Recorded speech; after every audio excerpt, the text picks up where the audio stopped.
We are live. Good day, folks. Thanks for joining us for the Finance Committee for November of 2024. Attendance, we have that recorded. Thank you. Does anyone have a declaration conflict of interest to declare? I see none. Let me ask at this point if there are items for consideration that you'd like separated. We have, of course, two presentations this evening, so they will be automatically separated. We have 523, 531, 532, and 533. I see no request for separation. We are going to separate 532, the quarterly status. I have a couple of questions about that one.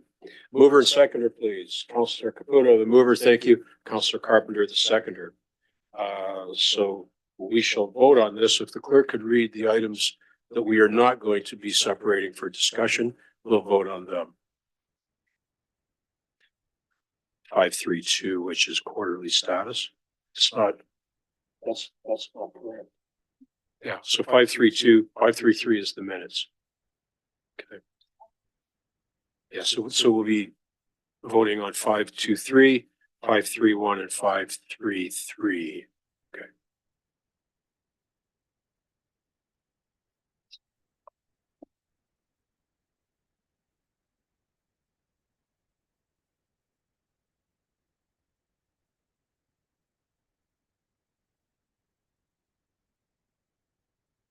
And those carried on a recorded vote of, a unanimous vote, sorry. Excellent. So the easy bit is now out of the way. So now we have two presentations this evening. We are going to begin with Kim Wiskel. You are up. You have 10 minutes or thereabouts to make a presentation, including questions. Please begin whenever you are ready. Good afternoon, Chair and members of Council. My name is Kimberly Weisgell, and I'm the Director of Parks and Rec. And today I'm proud to be presenting the 2024 Departmental Review. I'd like to acknowledge the Parks and Rec management team who are here with me today. The team from Parks, Rec, and Facilities, in collaboration with the executive leadership team and the Finance Department, have completed a departmental review to meet the requirements outlined as per the multi-year budget policy. The team have highlighted departmental efficiencies, achievements, and priorities, and have provided an analysis of outsourcing and shared services opportunities for you today. This presentation will share an overview of our departmental structure, our objectives, key performance indicators that we currently track, as well as opportunities for future enhanced revenues and recommended service improvements. In addition, a financial analysis of the department's operating and capital budgets, fees and charges, capital projects has been included in this for your review. Next slide, please. On this slide, you'll see the Parks and Rec overview of services, and we are a very complex and dynamic department that touches the lives of citizens in a meaningful way. Collectively, our department includes aquatics and fitness, arena operations, the Bell Homestead National Historic Site, cemeteries, horticulture, forestry, community rec events, facilities maintenance and operations, golf operations, and parks operations. This department is responsible for a wide range of services that connects its residents to their passions related to rec, sport, and leisure. Next slide, please. Outlined here are the departmental achievements. So over 1.2 million visitors attended special events in Brantford in 2023. These events were delivered in collaboration with Parks, Rec, and Facility staff. Brantford also co-hosted the 55+ games through a collaborative approach with economic development, increasing the exposure of city programs, amenities, and facilities. There also was a completion of a series of major renovations to the Civic Center to improve the overall aesthetics of the facility, which has positioned the city to accommodate the Brantford Bulldogs OHL hockey team, building community pride and resulting in a positive economic impact to the city. Brantford successfully participated in the Communities in Bloom program this summer, achieving 4 blooms at the competition, and was the winner for Floral Display and Miracle-Gro Best Garden selections. This was a tremendous achievement for Brantford. We have experienced a 39% increase in gross revenues at the Walter Gretzky Golf Course. I guess I should say next slide. Since 2019, and expansion is underway to bring premier lawn bowling facility back to the city. We've experienced a 16.5% increase in the number of events at the golf course. And we've also experienced a 24% increase in sports tournaments at our city sports fields in 2024, which is up from 2023. There was a successful renovation of the telephone exhibition gallery and restoration of the Bell family home. And there was a celebration of the 150th anniversary of the invention of the telephone. Next slide, please. Lastly, we had the successful implementation of the private tree bylaw that was approved, resulting in the addition of the requirement of a tree replacement for a tree canopy expansion initiative. And lastly, facility upgrades have been continually undertaken this year to improve accessibility and to comply with the Accessibility for Ontarians with Disabilities Act. Next slide, please. Staff have identified some following service delivery efficiencies to share with you today. We've begun to look at ways to improve work processes, to utilize existing staff resources while providing additional services within our current budget parameters. One efficiency that we identified was to share customer service staff between two different divisions. This summer, Community Rec and Aquatics will share staffing resources in order to provide excellent customer service experience at Woodman Community Center and save money. Another efficiency is the increased revenue that we're realizing from offering a weight room only membership at the Wayne Gretzky Sports Center, resulting in a minimum increased revenue of $20,000. Next slide, please. The team has identified 7 departmental priorities intended to enhance the service delivery and meet the expectations of the community. The first departmental priority is to define work processes, streamline service delivery. Number 2 is to implement the recommendations from the Parks and Rec Master Plan Addendum and the implementation of recommendations from the Cemetery Master Plan that you recently saw, and exploring partnerships with community sports organizations, baseball, soccer. Number 5 is to improve parks and facility standards to improve the user experience. And number 6 is to increase programming opportunities for the underserved groups. And lastly, to begin benchmarking service levels. Next slide. So this section is on outsourcing and shared services opportunities. Staff have identified outsourcing and shared services opportunities, and this is a starting point of initiatives that were begun and undertaking in the near future. This is simply a start of new initiatives and forward thinking to increase the collaboration with community partners, trying to reduce expenses and increase revenues.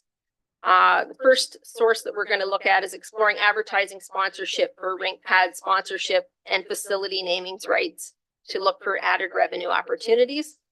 We're currently exploring collaborations with community partners to outsource concessions at some of our centers to allow service clubs or not-for-profit groups to run the concessions. And lastly, to explore opportunities to efficiently share staff between the divisions. Next slide, please. We're also looking at a cost-benefit analysis of delivering forestry services in-house versus external, contracting out. Number 5 is collaboratively working with the Neighborhood Alliance of Brantford to explore cost savings for delivering events. And hopefully they can deliver some events for us for movies in the park. And analyzing the effectiveness of purchasing shared equipment for use with other city departments to increase the availability of equipment and to thereby reduce costs. Next slide, please. This slide outlines at a high level the analysis of services that are also provided by the private sector that we provide. And those are fitness centers, landscape contractors, golf courses, day camp providers, custodial contractors, and sports facility providers. Next slide, please. So we took a look at key performance indicators, and our current data tracking and reporting methods needed to be modernized, and current software capabilities significantly impact the ability that we have currently to efficiently collect and monitor our data.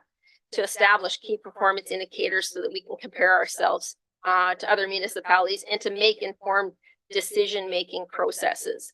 We're exploring opportunities now to utilize a Parks and Rec staff position in 2025, which is a Parks and Rec technologist, to utilize software and update work order system that can track KPIs and monitor our efficiencies, our route planning, and to also track our deliverables and to see how well we're doing, sort of a scoreboard. This first slide here for KPIs is aquatics and fitness, and we're seeing an increase in drop-in programs for swimming lessons and membership renewals. And we've also seen a significant reduction in program refunds. And this is a direct indicator of customer satisfaction levels as we strive to deliver quality programs and services. So that's a very good positive. Next slide, please. This next slide highlights our arena operations and metrics we're currently tracking: the increase in drop-in attendance and program revenues, as well as ice rental revenue. Although the numbers are trending favorably, there is an effort and a commitment on our part to explore innovative ways to maximize ice rentals during non-prime times. Next slide, please. The cemetery KPI slide shows an increase in work orders and work being completed in the areas of maintenance, which shows increased efficiencies by staff, and the number of cremations and burials are trending to be in line with last year's numbers. Next slide, please.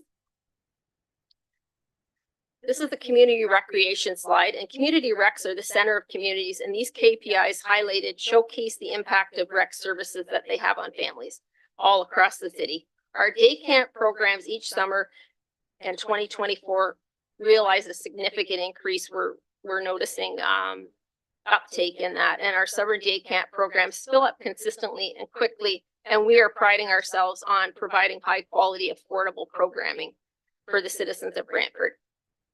This next graph you'll see is the 55 plus memberships sold, and we're continuing to rebound following the pandemic, and changes to some of our programming schedules and expanding, enhancing some of the existing programs we have throughout the city at various recreational sites have been beneficial. And once again, our commitment to providing these programs have resulted in increased membership sold in 2024, and we only continue to want to expand on that. And the pickleball pass has been extremely successful, which is one of the progressing sports that everybody seems to want to play now. Next slide. This next slide is Forestry Team enthusiastically works with the community to work with our tree giveaways and our tree planting events. So that has been expanding this year.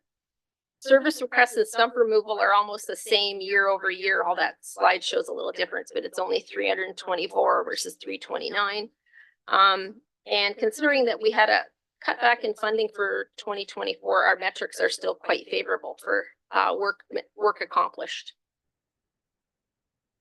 And next slide. The next slide is golf operations.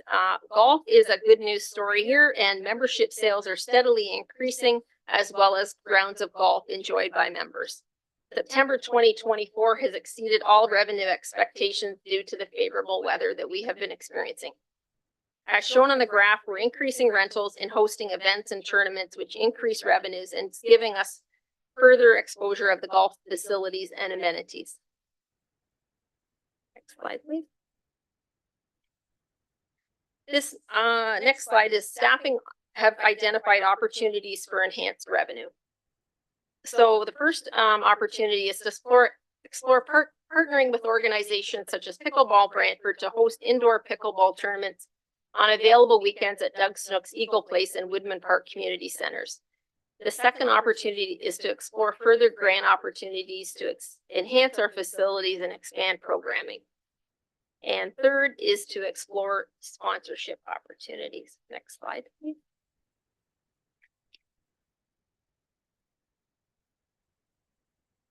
This next slide is on recommended service enhancements or potential service reductions. We went through a process to look, and we came up with planning for the addition of 2 new annual festivals, the Winter and Summer Festival for 2025. And this is referenced in the report that was previously approved by council. Number 2 is the Parks, Rec, and Facilities Department is going to explore a service delivery model to add in-house trade professionals on site to provide other departments with services that they currently are experiencing difficulty in contracting out services for electricians or cabling, and they have extensive lead times. So we're exploring the benefits of that. Next slide, please. This next slide is a review of our multi-year operating budget, and the operating budget shows an increase from 23 to 24 of 11.27%, with the overall drivers being the removal of the COVID grant in some cases, increase to tree planting budget, and staff changes. One of the significant ones, we changed seasonal staff to full-time employees, and we also had an additional supervisor added to the mix there. And just for the record, this excludes golf. Next slide. The next slide is a capital growth slide, and one of the projects we're going to highlight here is that we're working on a Parks and Rec master plan addendum, and we've got quite a few capital budgets on the programs on the horizon, and some of those are in the schedules attached if you need further details. Next slide. The next slide is the non-growth side, and some of the projects I'm going to highlight for this are generator installation at community halls, and that will be for backup generator power to use for evacuation centers in case of emergencies, trail safety improvements, and the Mount Hope Mausoleum repairs. Next slide, please. The Parks and Rec Department has seen many changes over the last few years, and as well as recently this year. And I'm extremely proud of the contributions made by staff and their commitment to the community. The dedication displayed by staff to providing exceptional green spaces, parks, trails, programming, and facilities comes from their passion to serve, and I really appreciate their support today. We have a dedicated team of skilled employees who care about making a difference in the community, and we are working hard to improve service delivery in all areas of this department with a strong vision to inspire a lifetime of healthy opportunities and memorable experiences for the citizens of Brantford. I thank you for the opportunity to present this report today. Well done, Kim. Thank you very much. Members of the committee, we have exhausted our time on the presentation. I was remiss in not announcing earlier that Councillor Hunt had given her regrets. Councillor Carpenter is here in her place, and as those in attendance know, the rights and privileges of the member named extends to the ward mate in his or her absence. So Councillor Carpenter, welcome. Good to see you back here, sir. Next up, we have Millard, Rouse, and Roseboro. Please come forward. You have 10 minutes. Give us your name and proceed. Mr. Chair, I'd like to move a motion in respect to the presentation that we just heard, that it be extended 5 minutes. We can ask some questions. Mayor, may I suggest that we simply allow for an additional 4 minutes per speaker when we get to the debate? So we will have up to three speaking opportunities. If you'd like to move that instead, please. Yeah, that should probably do it. And I'll move that. Councillor Caputo, thank you very much. And we'll go to the vote. And an excellent suggestion, Mayor. Thank you.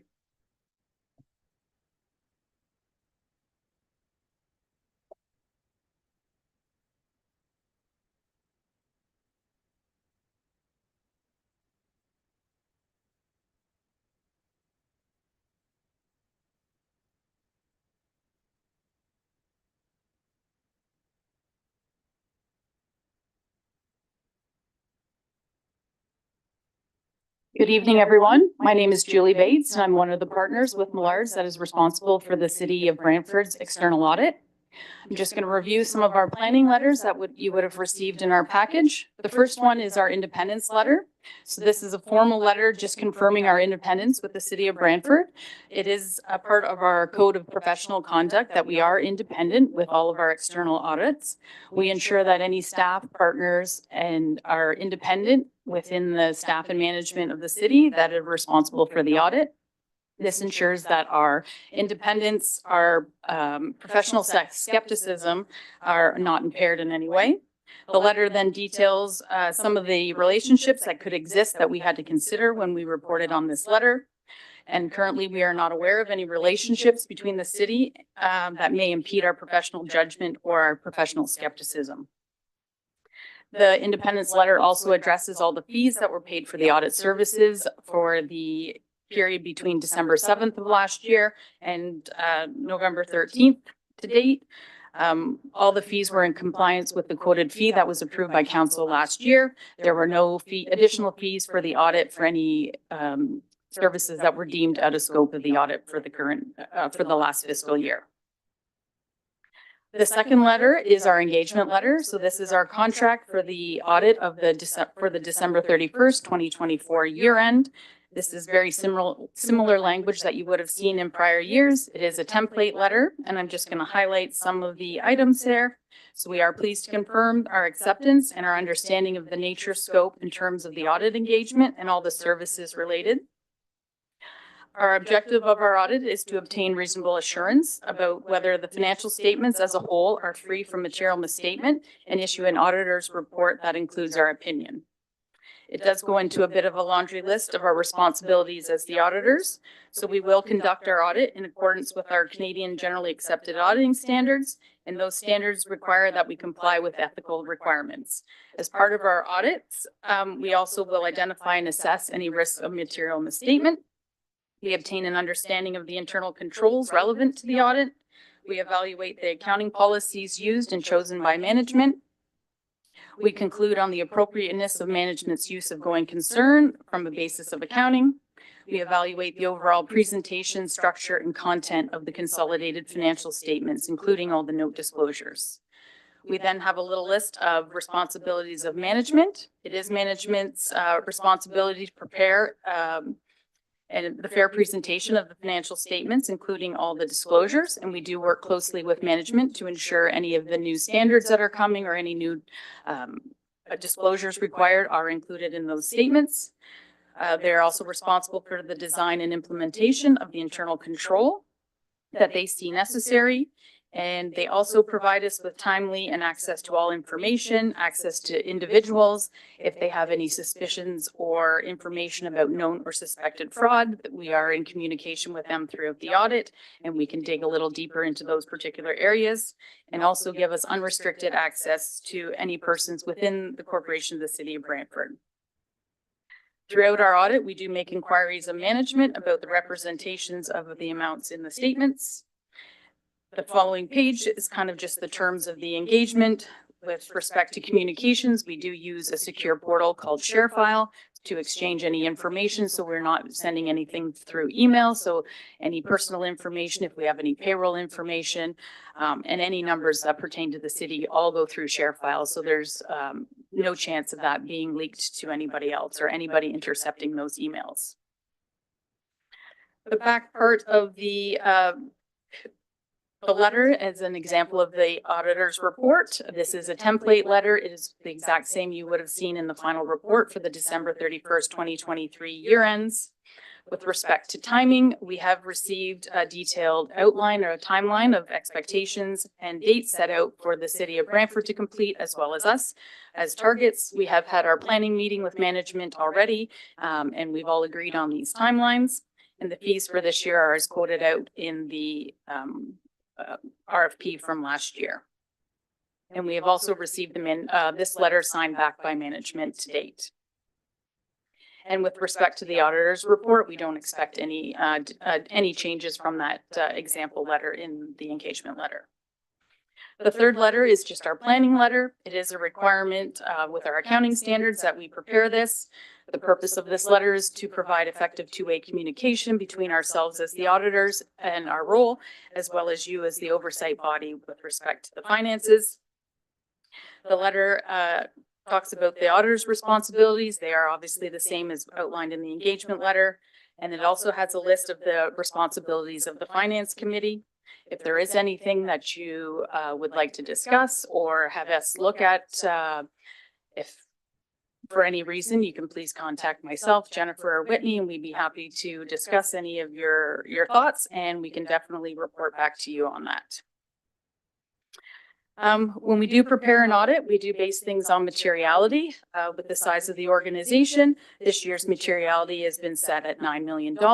It's It's approximately 2% of the consolidated revenue.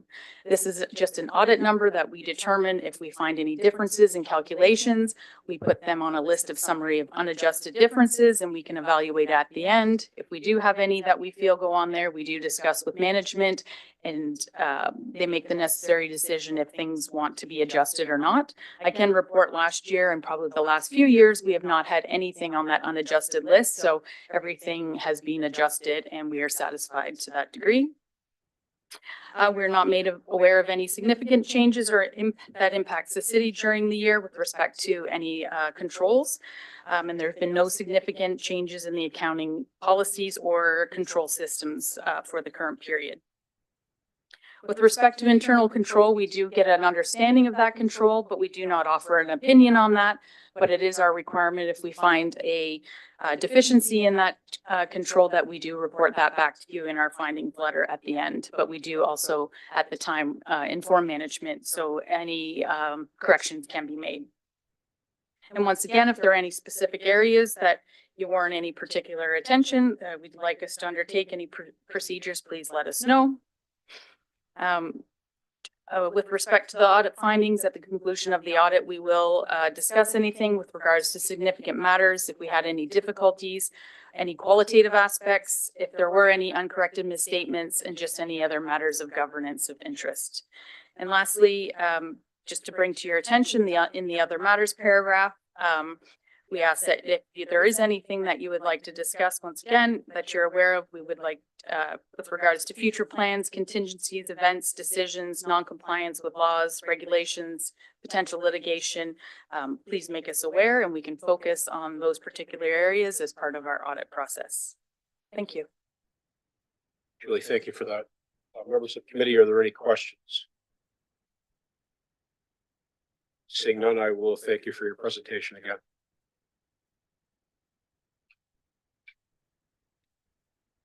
I believe we have everything on the floor, moved and seconded. We shall forge on with discussion around 5.2.2. Parks and, oh, sorry, no, I guess we should see if there's any debate on the audit report. Anything, folks?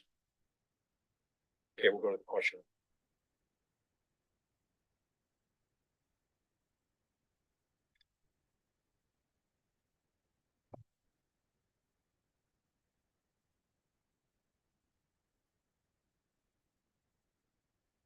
And that carries unanimously on a recorded vote of 6-0. Those voting in favor, Councillor Sullivan, McCreary, Carpenter, Van Tilburg, Caputo, and Mayor Davis.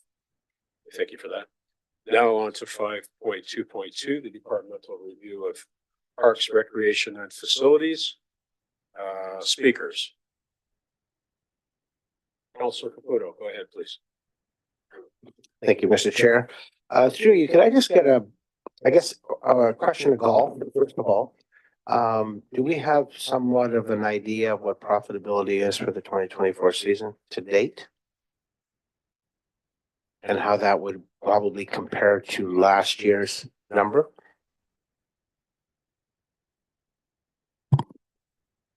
Through you, Mr. Chair, to Councillor Caputo. Our revenue numbers are very strong, stronger than last year. For the first year, our green fee and power cart revenues are in excess of $1 million. Our driving range rentals are over $100,000 at this time for the year. Our catering revenue is at budget right now, and we still have 14 Christmas events coming up for the next 6 weeks. Our numbers look very good right now. I guess my ignorance of this, have there ever been weddings there? Or have we actually got some scheduled between now and the end of the year?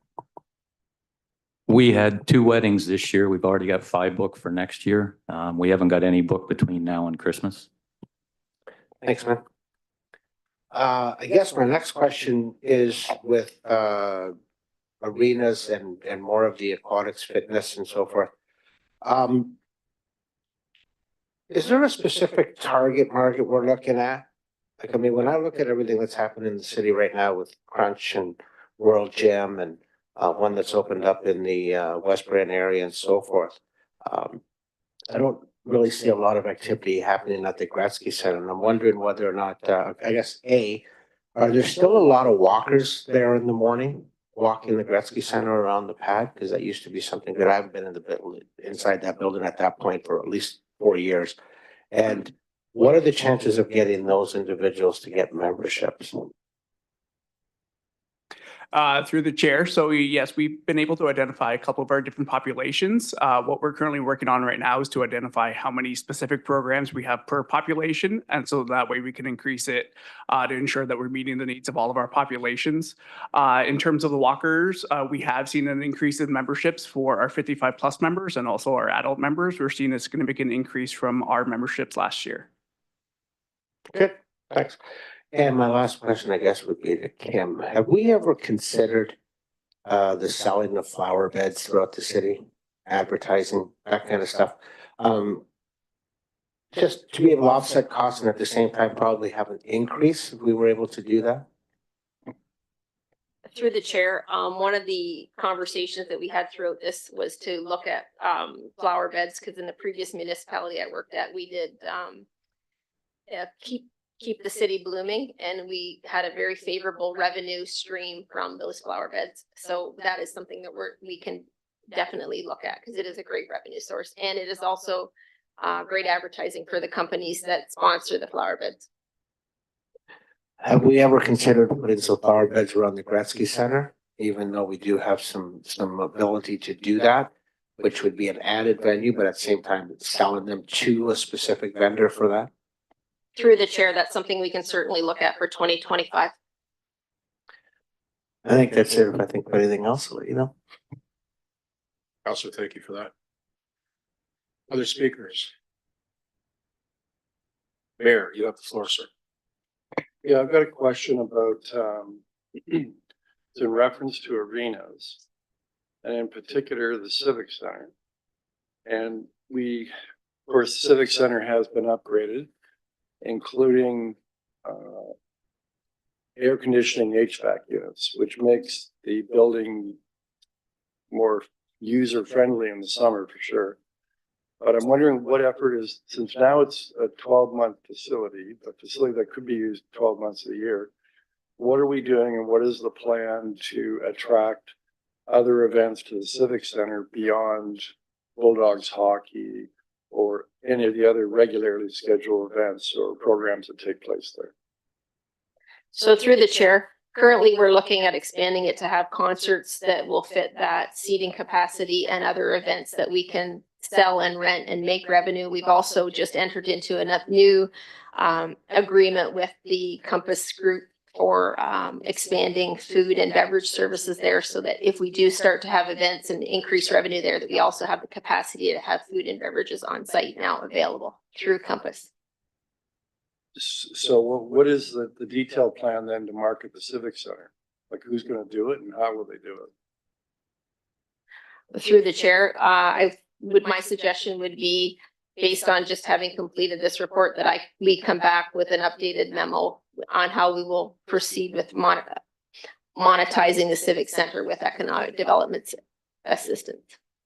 Yeah, through you, Mr. Chair, I think that's a good idea because it's a great and thorough report in total. And there are a number of initiatives to increase revenue and more efficiently operate, say, for example, the Wayne Gretzky Center, and how to generate additional revenue out of things like golf and paddleball and swim lessons, etc. But really the Civic Center, there wasn't a lot of information there. And clearly, given the investment that's been made in that facility, that is something that we should be doing, marketing it for non-hockey type events.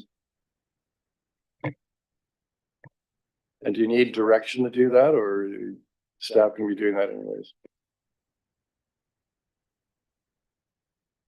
Through the chair, I'll just take that as direction to get that done. Stronger direction. Mayor, thank you. Speakers? Counselor Carpenter. Thank you. Councilor Caputo asked a question on golf, but really didn't get an answer. We got an answer on revenues are up, looks good. It's pretty not the answer I would like to see. I'd like to see the answer. What was the net? Is the net revenue on the positive side and is it up? And I'd rather see reports rather than saying gross revenue is up. I'd like to see what the net revenue is. Income is one thing, expenses are another.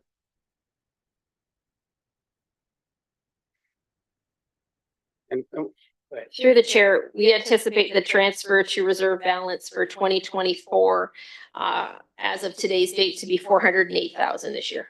so 408,000 in profits. That's great to hear. That's good to hear. And secondly, I'd like to make a comment that you talked about your forestry staff. The forestry staff have been exemplary. The work from the forestry department, as opposed to what we had contracted out previously, is like night and day. I think Councilman Crane and I both are hearing lots of good things from our constituents when they ask for trees to be trimmed, and they're actually trimmed properly instead of sort of the old groups. We sort of hacked them out like a Pac-Man mouth, and it was rough. But they've done a tremendous job, and I personally stopped them on the street and thanked them. I just wanted to make sure that gets passed on. And the cemetery plan this year was exemplary, so I just wanted to make sure that message gets out there. You've done a lot of good work this year, and there's been a lot of good work done in this department. I want to make sure that gets passed on. Thank you, Mr. Chair. Councillor, thank you. Additional speakers? I see a lull in the action, so perhaps I will jump in. With respect to forestry, there was a reference about delivering more services in-house. Does that refer to stumping? Through the chair, I'll defer to Mike Westwood to answer this question.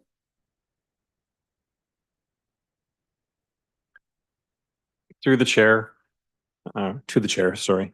We're constantly looking at the balance between contracted services and what we do in-house and trying to find that balance. Right now, we feel that we have a good balance with the stump contract and the contracted service. So we will be seeing that forward over the next couple of years with the increased budget that was approved in 2024, in 2025, 2025 and 2026. It's something that we will continue to evaluate. Thank you for that, Mike. We are in the day camp business in a big way. Is that a service that we need to continue to provide to the community? Through the chair, a lot of the services that we're providing when we did our analysis is that it's more reasonable for us to provide it, making it more affordable for individuals to take part in that. And the need seems to be great for us to provide that. So you have reviewed that and you've come to that conclusion. Correct. We have reviewed that just throughout this review. Is there anything else another staff member would like to add to that?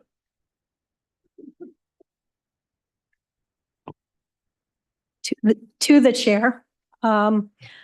We have done a thorough review on all the day camp providers in the community, and what I can say with certainty is that we are still experiencing a shortage in this municipality, particularly in the summer months. All of the existing camp providers are at full capacity. Is that a growth industry for you? I think it's absolutely a demonstration of growth, as well as we move forward to accommodating 4- and 5-year-olds in our day camp, just to pick up where other service providers were not providing service for that age group. And we've seen an explosion. When our camp registration opens, we fill up very, very quickly. Yeah, there is some angst amongst parents about the opening date for registrations, isn't there? To the chair, yes, I've experienced that angst myself. Yes, thank you very much for that. Additionally, with respect to a reference new position of parks technologist. So is that currently embedded into the base 25 budget? Through the chair, yes, I believe it was a strategic budget initiative passed last year. So that was a 23 budget initiative for 24, or a 24 budget initiative for 25. 24 budget initiative for 2025. So you're all good then. We're good, thank you. Okay. Our cemetery business is down. Is mortality down? Or are folks taking their, I want to say this in a politically correct fashion, their loved ones elsewhere? To the chair, it just appears at this time of the year that our numbers are slightly down. I don't have any sort of justification at this time for that, but we have been, we've had a number of interments, or interments seem to have been picking up in the last month and a half or so.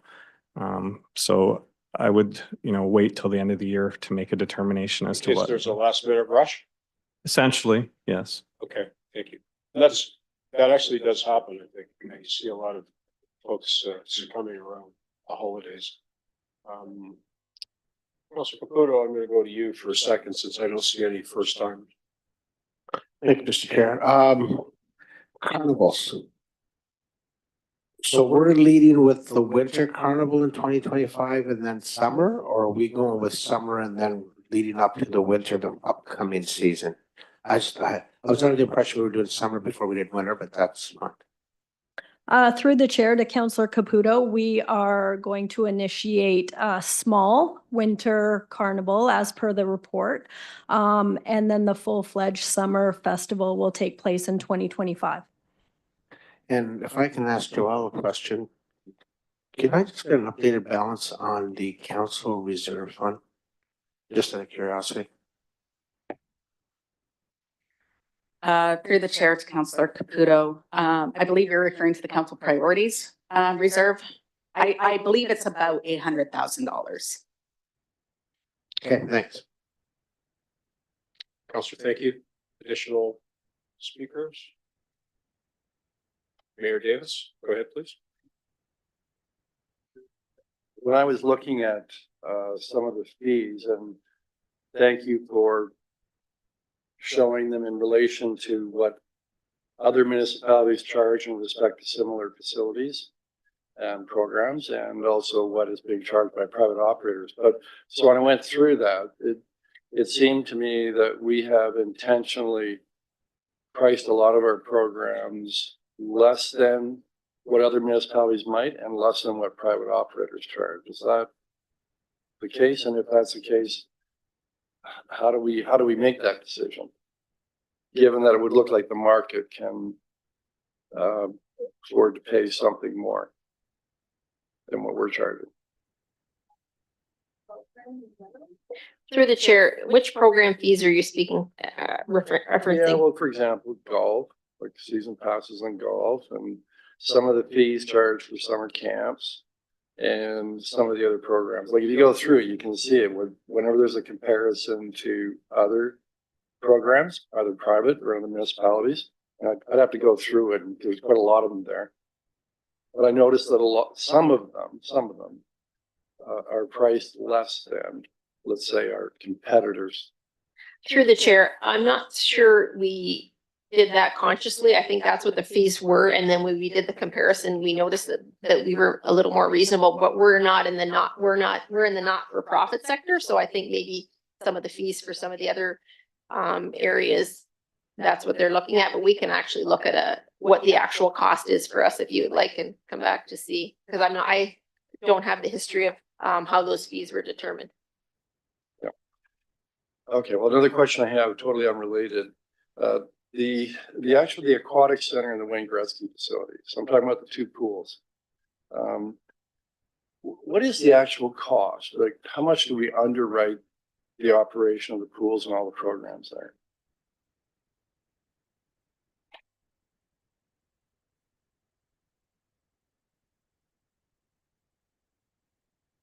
I ask that because sometimes I'm told it's $1 million, sometimes I'm told it's 2 million, 2.5 million. Just wondering what and I realize it's all one facility, including the rinks, but has any attempt ever been made to determine what the net deficit is on that portion of the facility? Through the chair, I'm gonna let Joaquin expand on this, but it's my understanding from this initial departmental review, all municipalities are subsidizing the aquatics, and that was one of the things that we started to look at to see how much we were subsidizing aquatics. So I'm gonna let Joaquin answer that and see if we have a definitive dollar value for you today. Through the chair, so when we did a full assessment of our base programs, which includes things such as Lang Swim, Aquafits, public swims, our swim lessons, and also all of our rentals, it comes to approximately, we require about $870,000 in operating costs for staffing, which is the predominant cost for our programs. So what we've essentially done is we've looked at how to rectify that for 2025 moving onward. Well, what about the capital cost, the cost of the facility? Like running pools is very energy intensive. Have you factored that in? What you're telling me is that's the cost of operating the program, which is essentially staffing. What about the cost to actually operate and maintain the facility, or at least that portion of the facility? Through the chair, I don't have that number readily at hand right now, but I can get that to you. And I can give you a comparison as well with the other municipalities. I have that somewhere, but I don't really have that at my fingertips. Yeah, I'd appreciate knowing that. And is it still the case where we think 30% of those who use the aquatic facilities come from outside the city?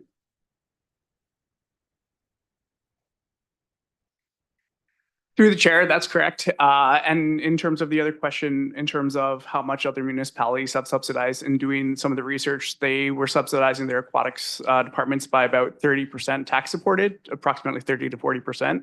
And currently we are significantly less than that. All right, so my request then is if I be given a number, a reliable number on the overall cost that the cost to underwrite the operations and the maintenance of that portion of Wayne Gretzky facility. So not just the cost to operate the programs, but the cost of running and maintaining those pools and the buildings associated with the pools.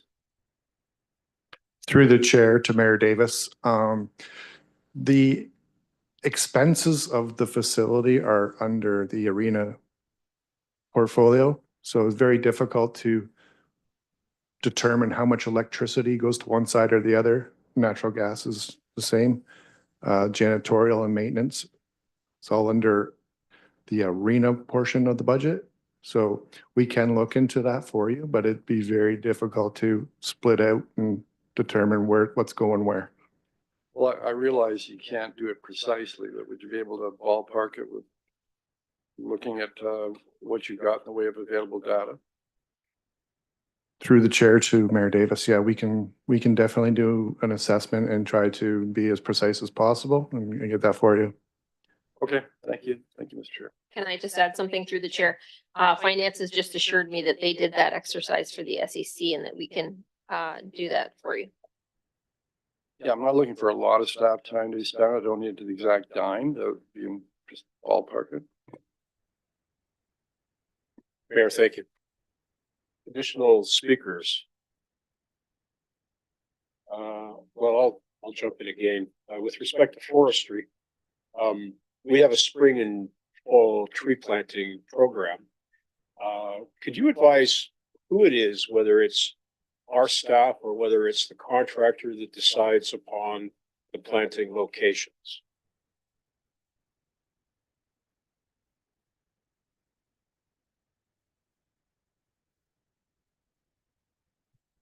To the chair, it's staff that decide the planting locations. The contractor just follows staff direction. Okay, and are we planting primarily on boulevards, or are we looking at massing our efforts, Mike? To the chair, our current efforts are on the right of way and the boulevards. We have a backlog of trees tree locations based on tree removals that we work from. Obviously, we take other requests through counselors, through the residents themselves. But we try to follow the removal list essentially, and replace tree, with it, replace trees been removed with a tree. Are we making headway? I feel like in the next 2 years, we will make some headway because we've got additional funding. Okay, thank you very much for that. There's an opportunity for enhanced revenue from pickleball. At its sites, Doug Snooks and Woodman Park. We had quite a bit of success in the plus 55 games with pickleball at Gretzky. And my question is sort of about pickleball, but it's also about utilization at Gretzky. Ice time is not 100% capacity at Gretzky. We've had a discussion previously about giving away free skating or dollar skating on a frequent basis. I think our costs are the same whether there's anybody in the building or not using it. Is that something that we can get on pretty quickly in terms of dollar skates or free skates there? Or do you need bylaw exemption to allow staff to make that decision about the rate reduction? Through the chair, I believe that it needs to be an appointment to allow the commissioner to change the rates for that. Can we get on that? Through the chair, If yes. you need a resolution of council, we can accommodate that. I'm correct that it costs us the same operating cost, whether anyone uses the ice or not, right? Through the chair, it has to be through the fees and services bylaw. Yeah, right. Won't cost us a nickel in addition, will it, Sonny? To the chair, there will be some added expenses. The more we use it, the more we incur.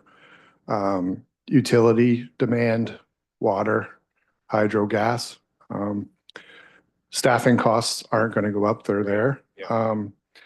To the pickleball question, the 55 plus games was very successful and I believe enjoyed, but for the most part, pickleballers prefer to play outside in the summer than inside. If we could find a way to accommodate them in the winter indoors, then we'd be laughing. I think you'd have to have a discussion with hockey folks. Thank you for that.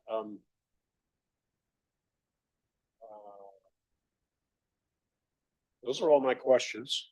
Anything else from committee members? Going once? Let us go to the vote.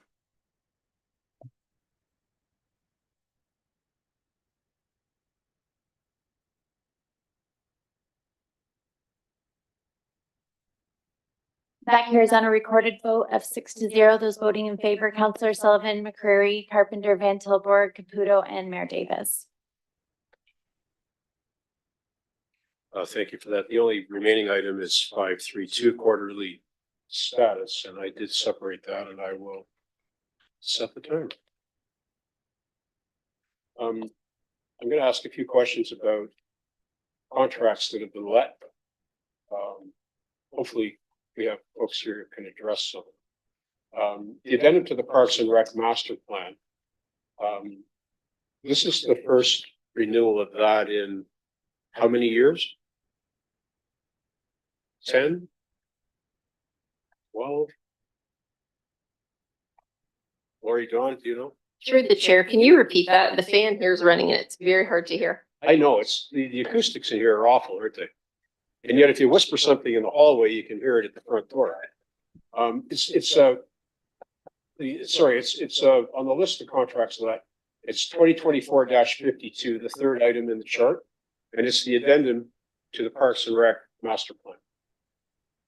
Yeah, to the chair, the previous master plan was completed in 2018. 2018, okay. And what are we doing differently on the addendum? Are we identifying specific areas? To the chair, there's been some legislative changes to Bill 23. So we're updating our Parks and Rec Master Plan to reflect that, which would then feed into the DCs that we can collect, which finance will be running that DC update in 25. We're also looking at this bit of a sports field strategy, which is out now, asking for input from the residents in terms of usage and and looking at kind of an inventory of sports fields that we have, and from there, seeing if there's any changes in terms of converting fields for more use where we see it, and where we don't see a lot of use, we can convert those fields. So there's a few aspects that we're just updating in terms of and that's why we're calling it an addendum As opposed to an update. as opposed to a full Parks and Rec master plan. I was looking around to see where you were, Andy. I didn't see it right in front of me. The voice from the sky. Thanks. Thanks. This may be one that perhaps can't be answered by the folks currently in the room. The gun and gang prevention and intervention strategies and initiatives. We've got 2 of those. Angel, did I see you there somewhere? There you are. Do you know the answer to that one? Through you, Mr. Chair. It looks like that was a non-competitive. Yeah. Do you know what that's about? No, I don't. Okay. But I can look into that for you if you like. Okay. Yeah, that'd be super if you wouldn't mind. 2024-90, Angel, the supply and delivery of Toro mowers rather. I'm sorry, which number was that? Number 90.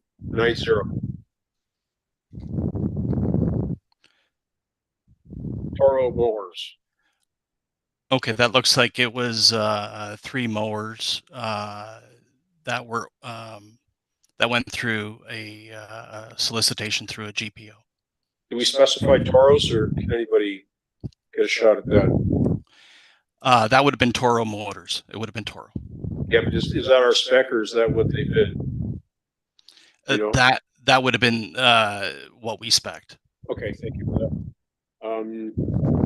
Supply and delivery of various pickup trucks, quantity 4, $270,000. Do you know which departments have requested those?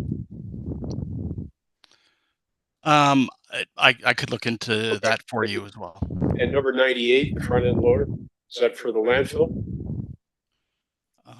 That one there, I can look into that one for you as well. Thank you. That's all the questions I have on that. Anybody else on this item? Councilor Carpenter, go ahead. Just one, the chair has done such a good job of covering them off. The Southwest Sports Complex construction, that was RFQ'd and that came in at 32,622,000. But I understand that it was 35 million. So that means there's going to be a surplus coming back. Through the chair to you, Councillor Carpenter, Jennifer Elliott, Director of Engineering Services. So there is also a contingency, a 10% contingency put onto that purchase order. And so as we work through construction, any of the surplus would be returned to the reserves. So is a contingency the normal 10% or did you go higher? That is correct. No, we always carry the 10%. Only 10%. Then the rest would go back. It would go back to Parks and Rec budget or other parks departments. Correct. It'll go back to the reserve in which it came from. And I believe the majority of that was through DCs. Okay, thank you. You're welcome. Councilor, thank you. Any additional speakers? One more question, Angel, that I have. We have a lot of tenders and proposal calls where we're only getting a very small number of respondents. Becoming more and more typical. You know what? It really does through the chair. Sorry, or through you, Mr. Chair. Okay. It really does depend on the type of project that we're going for. Certainly, what I've seen with consulting services and stuff like that, we do get a really strong response. And same for other generic type services. We do get good responses for that, but for certain other things, the more specialized they are, and what have you, and also maybe dependent on the time of the year as well. That could also be an issue. So everything that we see here before us that was a single respondent bidder, presumably those were all under your spending limit for that. Your budget item limit. Yeah, we wouldn't be able to proceed without without having the budget. Okay, thank you very much. I don't see any other requests to speak, so I think we'll go to the question on this one.